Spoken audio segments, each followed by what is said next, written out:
ओम शांति। 3 फरवरी 2024 बाबा के महावाक्य। मीठे बच्चे स्वदर्शन चक्रधारी भव। तुम्हें लाइट हाउस बनना है।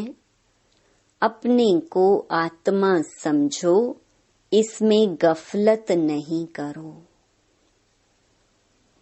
प्रश्न: तुम सबसे वंडरफुल स्टूडेंट हो, कैसे? उत्तर: तुम रहते गृहस्थ व्यवहार में हो। शरीर निर्वाह के लिए 8 घंटा कर्म भी करते हो। साथ साथ भविष्य 21 जन्मों के लिए भी 8 घंटा बाप समान बनाने की सेवा करते हो। सब कुछ करते बाप और घर को याद करते हो। यही तुम्हारी वंडरफुल स्टूडेंट लाइफ है। नॉलेज बहुत सहज है, सिर्फ पावन बनने की मेहनत करते हो। ओम शांति। बाप बच्चों से पूछते हैं नंबरवार पुरुषार्थ अनुसार। मूल वतन भी नंबरवार जरूर याद आता होगा। बच्चों को यह भी जरूर याद आता होगा कि हम पहले शांति धाम के रहने वाले हैं, फिर आते हैं सुख धाम में। यह तो जरूर अंदर में समझते होंगे। मूल वतन से लेकर यह जो सृष्टि का चक्र है, वह कैसे फिरता है, यह भी बुद्धि में है। इस समय हम ब्राह्मण हैं, फिर देवता, क्षत्रिय, वैश्य, शूद्र बनेंगे। यह तो बुद्धि में चक्कर चलना चाहिए ना। बच्चों की बुद्धि में यह सारी नॉलेज है। बाप ने समझाया है, आगे नहीं जानते थे, अभी तुम ही जानते हो। दिन प्रतिदिन तुम्हारी वृद्धि होती रहेगी। बहुतों को सिखलाते रहते हो, जरूर पहले तुम ही स्वदर्शन चक्रधारी बनेंगे। यहाँ तुम बैठे हो, बुद्धि से जानते हो वह हमारा बाप है। वो ही सुप्रीम टीचर है, सिखलाने वाला। उसने ही समझाया है हम 84 का चक्कर कैसे लगाते हैं। बुद्धि में जरूर याद होगा ना। यह बुद्धि में हर वक्त याद करना है। लेसन कोई बड़ा नहीं है, सेकंड का लेसन है। बुद्धि में रहता है कि हम कहाँ के रहवासी हैं, फिर यहाँ कैसे पार्ट बजाने आते हैं। 84 का चक्र है। सतयुग में इतने जन्म, त्रेता में इतने जन्म, यह चक्र तो याद करेंगे ना। अपना जो पोजीशन मिला है, पार्ट बजाया है, वह भी जरूर बुद्धि में याद रहेगा। कहेंगे हम यह डबल सिरताज थे, फिर सिंगल ताज वाले बने। फिर सारी राजाई ही चली गई, तमो प्रधान बन गए। यह चक्र तो फिरना चाहिए ना। इसलिए नाम ही रखा है स्वदर्शन चक्रधारी। आत्मा को ज्ञान मिला हुआ है, आत्मा को दर्शन हुआ है। आत्मा जानती है हम ऐसे ऐसे चक्र लगाते हैं। अब फिर जाना है घर। बाप ने कहा है मुझे याद करो तो घर पहुंच जाएंगे। ऐसे भी नहीं है कि इस समय तुम उस अवस्था में बैठ जाएंगे। नहीं, बाहर की बहुत बातें बुद्धि में आ जाती हैं। किसको क्या याद आता होगा, किसको क्या याद आता होगा। यहाँ तो बाप कहते हैं, और सब बातों को समेट एक को ही याद करो। श्रीमत मिलती है, उस पर चलना है। स्वदर्शन चक्रधारी बनकर तुमको अंत तक पुरुषार्थ करना है। पहले तो कुछ पता नहीं था, अब तो बाप बतलाते हैं। उनको याद करने से सब कुछ आ जाता है। रचयिता और रचना के आदि मध्य अंत का सारा राज बुद्धि में आ जाता है। यह तो सबक पाठ मिलता है, उसको तो घर में भी याद कर सकते हो। यह है बुद्धि से समझने की बात। तुम वंडरफुल स्टूडेंट हो।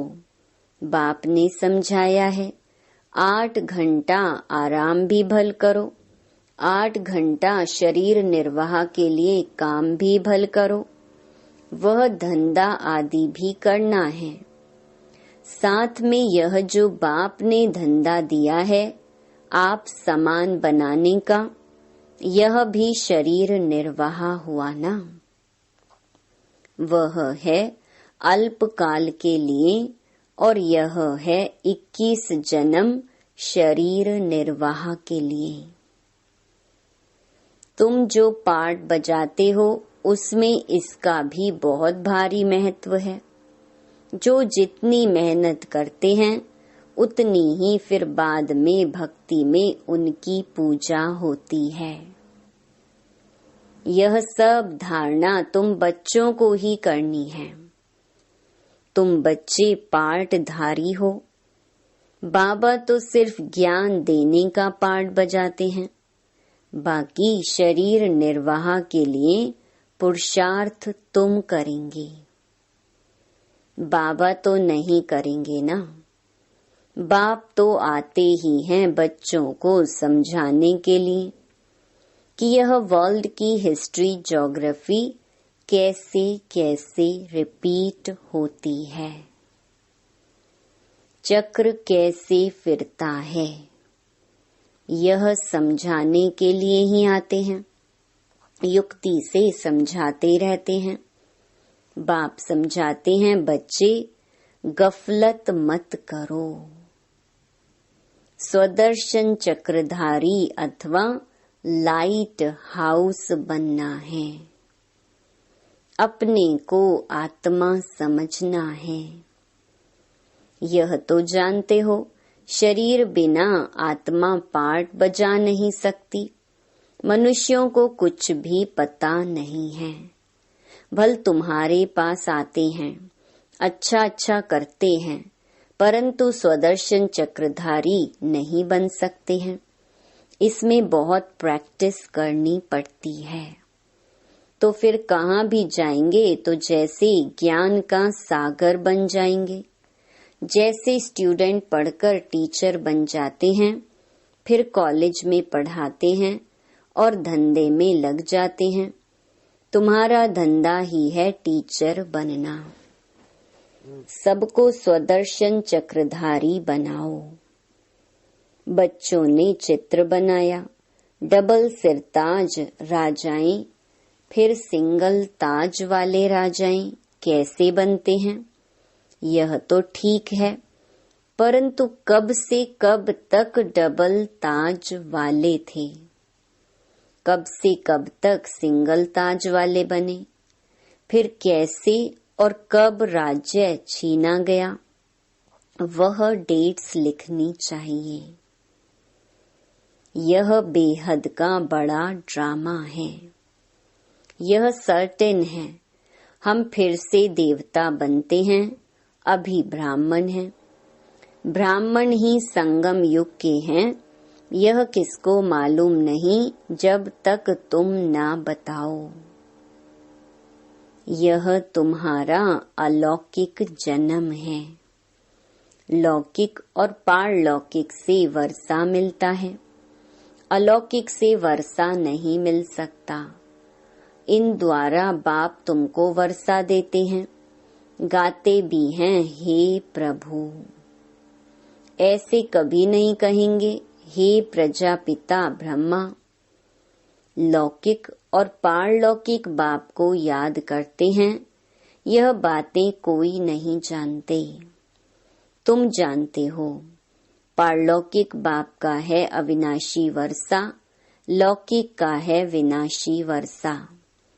समझो कोई राजा का बच्चा है, 5 करोड़ वर्षा मिलता है, और बेहद के बाप का वर्षा सामने देखेंगे तो कहेंगे उनकी भेंट में तो यह अविनाशी वर्षा है और वह तो सब खत्म होने वाला है।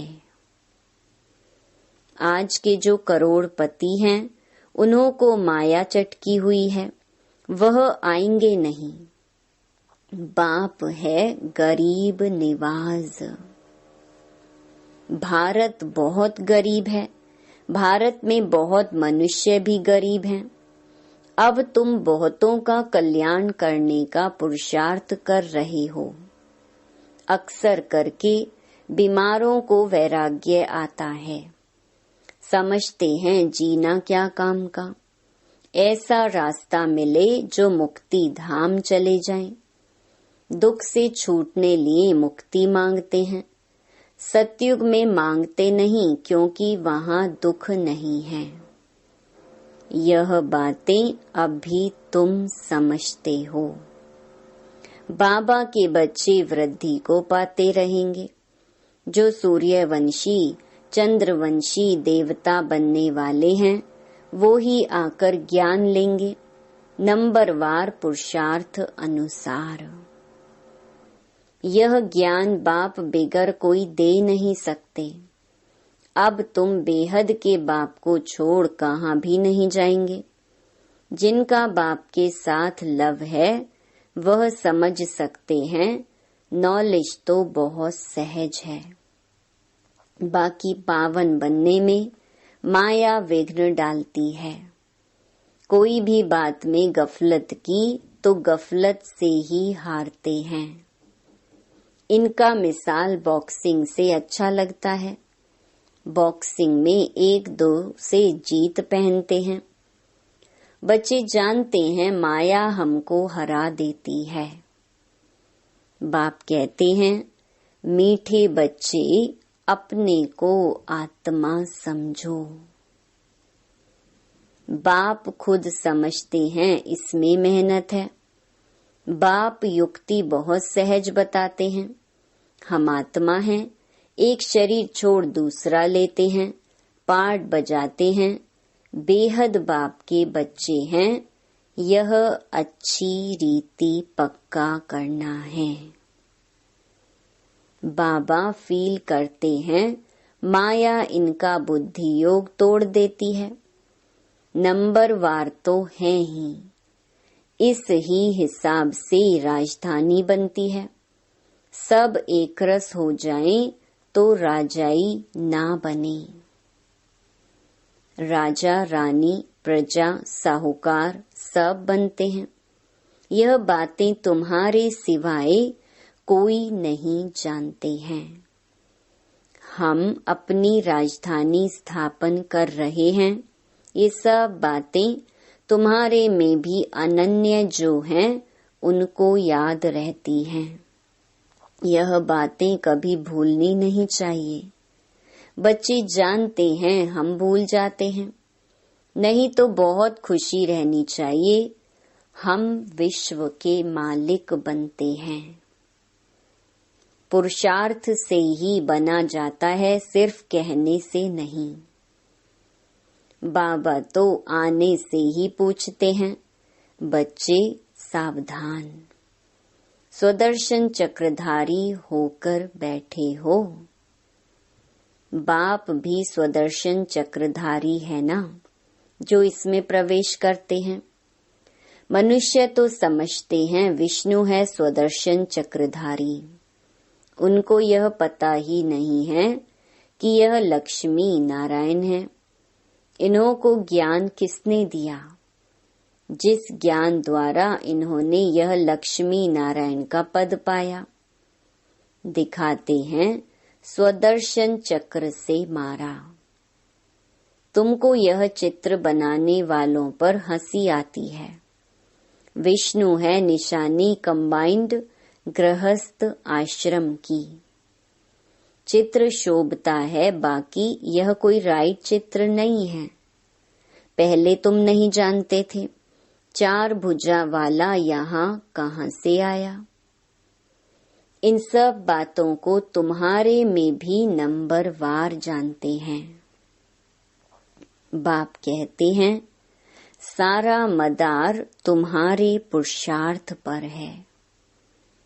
बाप की याद से ही पाप कटते हैं। सबसे जास्ती नंबर 1 यह पुरुषार्थ चलना है। टाइम तो बाप ने दिया है, गृहस्थ व्यवहार में भी रहना है, नहीं तो बच्चों आदि को कौन संभालेगा। वह सब कुछ करते भी प्रैक्टिस करनी है, बाकी और कोई बात नहीं है। श्री कृष्ण के लिए दिखाया है अकासुर बकासुर आदि को स्वदर्शन चक्र से मारा है। अब यह तुम समझते हो, चक्र आदि की तो बात ही नहीं। कितना फर्क है, यह बाप ही समझाते हैं। मनुष्य को समझा नहीं सकते। मनुष्य की सद्गति कर नहीं सकते। रचता और रचना के आदि मध्य अंत का राज कोई समझा नहीं सकेंगे। स्वदर्शन चक्र का अर्थ क्या है, सो भी अब बाप ने ही समझाया है। शास्त्रों में तो कहानियां ऐसी बनाई हैं जो बात मत पूछो। देवताओं को भी हिंसक बना दिया है। अब इन सब बातों पर एकांत में बैठ विचार सागर मंथन करना होता है। रात्रि को जो बच्चे पहरा देते हैं उन्हें टाइम बहुत अच्छा मिलता है। वह बहुत याद कर सकते हैं। बाप को याद करते स्वदर्शन चक्र भी फिराते रहो। याद करेंगे तो खुशी में नींद भी फिट जाएगी। जिसको धन मिलता है वह बहुत खुशी में रहता है, कभी झुटके नहीं खाएगा। तुम जानते हो हम एवर हेल्दी वेल्दी बनते हैं, तो इसमें अच्छी रीति लग जाना चाहिए।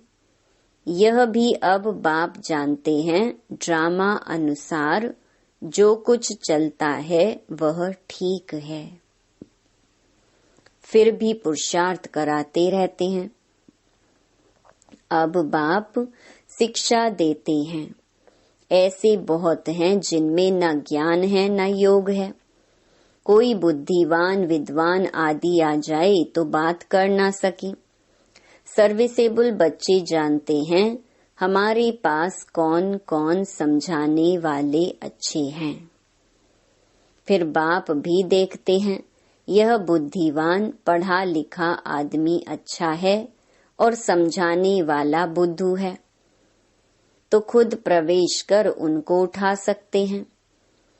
तो जो सच्चे बच्चे हैं वह कहते हैं हमारे में तो इतना ज्ञान नहीं था जितना बाप ने बैठ इनको समझाया। कोई को तो अपना अहंकार आ जाता है। यह भी उनका आना मदद करना ड्रामा में पार्ट नोंधा हुआ है।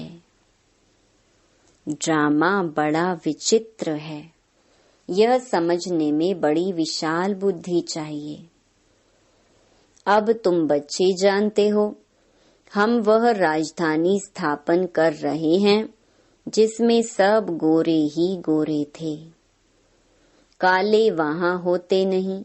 यह भी तुम गोरा और काला चित्र बनाकर लिखो 63 जन्म काम चिता पर बैठ ऐसे काले बन पड़े हैं। आत्मा ही बनी है। लक्ष्मी नारायण का भी काला चित्र बनाया है। यह नहीं समझते कि आत्मा काली बनती है। यह तो सत्युग के मालिक गोरे थे, फिर काम चिता पर बैठने से काले बनते हैं। आत्मा पुनर्जन्म लेते लेते तमो प्रधान बनती है, तो आत्मा भी काली और शरीर भी काला हो जाता है। तो हंसी हंसी में पूछ सकते हो, लक्ष्मी नारायण को कहाँ काला कहाँ गोरा क्यों दिखाया है?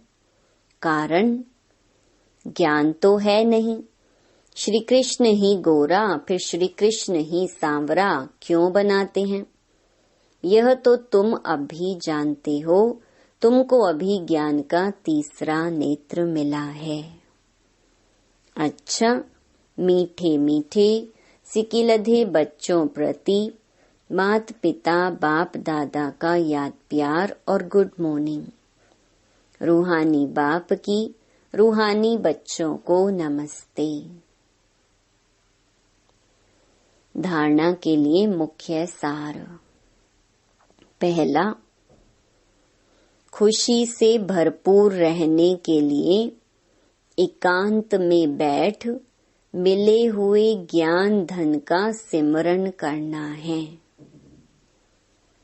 पावन व सदा निरोगी बनने के लिए याद में रहने की मेहनत करनी है। दूसरा, बाप समान मास्टर ज्ञान सागर बन सबको स्वदर्शन चक्रधारी बनाना है। लाइट हाउस बनना है।